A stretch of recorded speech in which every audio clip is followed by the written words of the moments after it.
Hello, everyone. We're here with Voices Live On and Voices of Bourbon. Hey, everybody. What I have here, and I believe this is the original. That's the original. This is the original batch that was in a barrel at what time or what year? June 2009. June 2009. So Trey Herring, Carolina Bourbon. Trey was able to come up to Indianapolis this weekend. Brendan, you've been in the business for a long time. Coming up on 18 so to years. be able to taste the original batch of a bourbon that is now growing in multiple states. Absolutely. How lucky are we today to be able to even do this? I'm over the moon by meeting this cat today, and I mean this with all sincerity. That whiskey is absolutely phenomenal. No longer available unless you go visit him at his house. But the new product is equally as delicious. And we were just talking about it. It's more aromatic, and we were talking about, I think, part of it's the proof. Slightly lower proof. Yeah, so you dropped it from 90 to 87. Yep. And he's doing a phenomenal job. Clearly not available in the state of Indiana, or I would already have it. But we're creating inspiration for a market launch in 20-something or something. Come see me. You can pick out a barrel. We'll go from there. I like that. Possibly I like in 2020, not sure, but we'll figure it out. We'll find a wholesale partner at some point. So we're going to have Trey speak to a little bit of the road that got him to the point of being able to bottle. Yep. And also what differentiates his bourbon from others. And we have a few that we're going to do a little taste test to kind of compare the varietals and, essentially, what makes them different. So, Trey, if you'd like to just kind of start from the get, what was the original inspiration and then going with the flavoring and to where we're at today? Yeah, so originally whenever I started this, I didn't have a ton of money. And so I knew I couldn't really screw it up. I knew basically I had one shot to do this right. So I didn't go outside the box. I kept it pretty much inside the box. I wanted to, Maker's Mark was kind of the flavor profile that I wanted to mimic, which Maker's Mark is a wheated bourbon. So I decided to use wheat as a flavoring grain. And then, in terms of aging, one great thing whenever you use wheat as a flavoring grain, you're able to really age it a shorter amount of time than if you were using rye as your flavoring grain and get a smoother product. And that's what I was really going after. I was going after kind of what you would call an entry-level bourbon, a daily drinker type of bourbon, but that was on the higher end of the daily drinkers. Sure. And so the first batch was aged 3 years, 7 months, and full size 53-gallon oak barrels, white oak barrels. We proofed it down to 90 and released it in March of 2013. And the first batch, like I said, was 47 barrels, and we sold that out in 5 months. So you were already behind on production. Yeah, in 5 months. Pretty much. At that point, I was in trouble at that batch. Yeah. Well, you didn't realize how tough it was going to be. I thought it'd be a lot harder. I thought it'd be a lot harder. And so then you end up figuring it out that you've made a delicious product and people want to drink it. Right. And now you're like, holy cow, what am I going to do? Yeah. Trey, do you mind reading the back of the bottle? Because I just did, and I think it's beautiful. I think you should read it to the the people in the public. The back label, Trey Herring's Carolina Bourbon Whiskey is the first Carolina Bourbon Whiskey since Prohibition. Made from the highest quality ingredients, this Carolina Bourbon Whiskey is mild, mellow, and enchanting. I believe in the quality of this spirit so much that I put my name on it. My signature is on every bottle. Join me in creating a new heritage for the Carolinas, a bourbon whiskey born and bred here that people will be talking about 100 years from now. Aged in new oak barrels for less than 4 years, distilled and bottled by Trey Herring's Craft Spirits. And one thing I'd like to also point out, that I don't know if he made it happen this way, but to me, with the 111 on the bottle, which is Trey for the third, correct? Yep. But psychologically, it does kind of look like you're stitching the Carolinas together. Yeah, exactly, yeah. With Bingo. Was that part of the initial thought? Exactly. I think that's very smart. Yeah. I'm sure a lot of people that have Carolina heritage. I love looking at the old label because I literally did that by hand. Did you really? Yeah, and it looks so, I don't know, it looks hokey a little bit. But like the second one I had, somebody professional actually help me.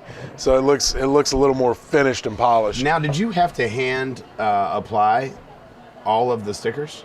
Yeah. Yep. Labels were done by hand. I mean, it was the first run was fun. You're like, man, Where were you sitting? Where you putting the labels on?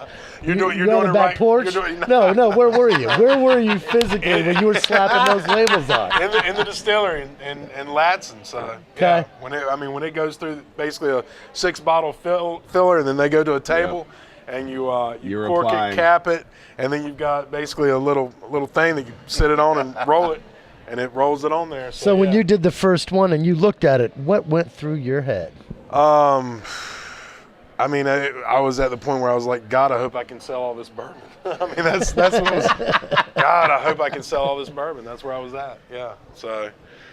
So talk to me a little bit about where you think bourbon is now, and then where we're moving forward with other craft distilleries like Traverse City and Corsair, and I think you kind of fit in that profile as well. For sure. In terms of craft spirits, I think you've got a lot of guys that started out, they all start out with an unaged product. So whether it be moonshine, a legal moonshine, corn whiskey. White Dog. Yeah, unaged corn whiskey or rum or vodka. Whatever the case may be, a lot of guys have started out with an unaged product. Sure. That's to sell something to keep the doors open until their aged product could come online.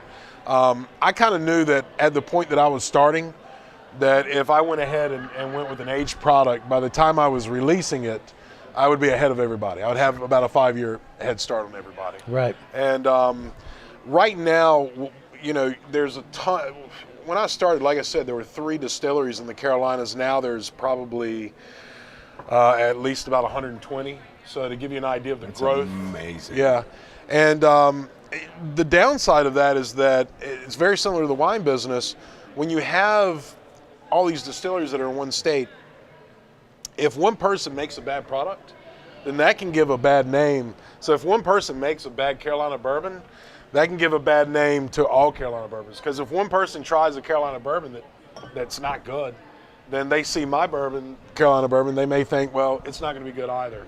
So I think really there's a lot of people that have gotten into the business that don't understand the responsibility they have to produce a product that is at the top level, and to produce it at a price that is affordable and approachable.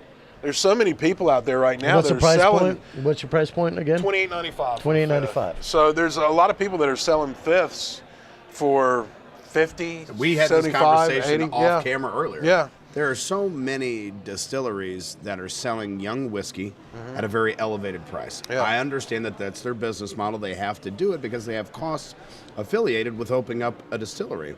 I just think the value proposition is challenging for a daily drinker. Yeah, for sure. And so I can understand the capacity for it completely, but we had talked about this as well. We're going to reach a threshold where it's going to be tough for every distillery to produce at the highest quality possible and stay around for an extended period of time. Exactly. It's going to be a challenge. Yeah. For sure. People have already faced that challenge and are going out of business. I mean, there's distilleries going out of business right now. So and what I would say is that if you have subpar liquid, yeah, you're already losing the battle. Yeah. And I think finding a master distiller that's truly a master distiller is a challenging process. Well, there's not a lot of them, and so if you approach this business, you have to put the work in. I put the work in. Yeah. I learned the craft. I learned how to do it right and how to do it well. Absolutely. And there's so many people that get into it, and all they see are dollar signs. Yeah. And this is a labor of love. I mean, 100%. This isn't something that you're going to throw some money behind, create a label, put out a product, and you're going to get rich. That's not the case at all. Right. And so I brought a couple other brands that kind of fit within your profile, sure. and I really like these whiskeys a lot too. Yeah. And so we've got a couple of different price points here. So if you guys want to examine these side by side, yeah. So the Corsair, the triple smoke. Yeah, it's the triple smoke. And so it's a malt whiskey, which is good. A lot of people have gotten into the American malt whiskeys, which is essentially a Scotch, only it's not made in Scotland. It's made here. So this is going to be pretty powerful, just so that you know. And I love both these products, and I think we're $60 right now. I think we're 35, 40 on this. So you're 60 on this, and it's 80 proof. And so. But I think it's a delicious whiskey. It's got a great nose. It's got an enormous amount of character. Yeah. And I think, really, we're just kind of talking about where the craft movement is going. Where do you see things fast forwarding over the next 5 to 10 years? I think you're going to have a recession hit us, unfortunately.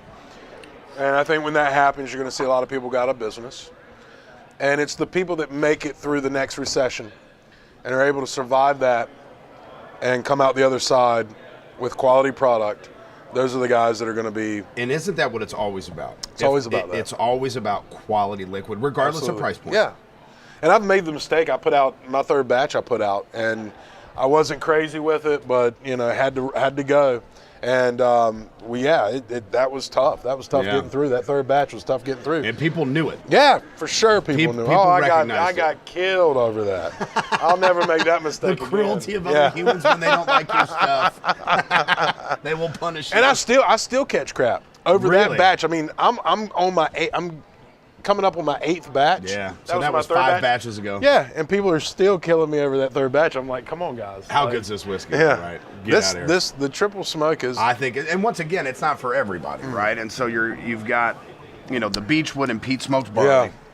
Yeah. And I just love the work that these guys have done. Well, they put out some really cool stuff. And that's really where I'm moving towards now is... Yeah, talk to us about that. I find that really intriguing. So, I had to stay within the box for this. Sure. But I had a lot of recipes that were, moonshine recipes, whiskey recipes that no one had ever done commercially. So, like I've got a raisin rye whiskey that, I'll be putting out soon. That's just phenomenal. It's honestly the best whiskey. The raisin rye is the best whiskey I've ever had. And That's awesome. I'm not tooting my own horn. It's good. Maybe I am tooting. There's nothing wrong with a little self-glossing. It's fine. Yeah. It's all good. But another thing that I've gotten into is we've propagated some heirloom corn. So some Oaxacan green and purple corn. And the different flavor profiles that these corns can bring out, what I've been doing are basically, using just number 2 dent, just a feed corn for your main corn. But then instead of using like a rye or a wheat, coming in and using like the Oaxacan green as the flavoring grain. I love it. And seeing what nuances come out of that. So something that's the hardest part about this business.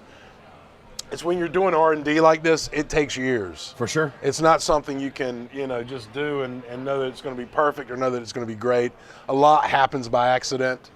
The serendipitous nature. Yeah, but also it's kind of where I believe I have to move is in that direction because I know that, your large distilleries are not going to be able to follow suit. If I can create that whiskey that turns out to be, really unique and really good, and then I'm using an heirloom corn that I propagated myself. Guess what? You can't find tons of that corn. So, again, it gives me an ability to have an advantage, a few-year advantage to survive a little longer. And I find that incredibly fascinating because we were talking about innovation and how you can continue to get better at what you do, but you also have to test the waters to see what works, what doesn't work. And we were talking about sherry barrels and aging, finishing and whatnot. And you said that you would run into an issue. Yeah, I didn't care for it. I mean, the one that I did, I just thought that it overpowered the entire batch. And I think what's interesting about that is that sometimes you're going to fail. Yeah. You have to fail in order to make progress. Yeah. And so, we wish you nothing but the best. Thank you. Folks, if you don't go visit him in Carolina, come on and see me. Come seriously. Also, come down and hang out at St. Joseph's. Yeah. Just went Chef Joseph's. And have a little life story interview. You never know where you're going to end up sipping. Cheers, everybody. Have a great day. Cheers. Appreciate it. Thank you. Cheers. Cheers. Cheers.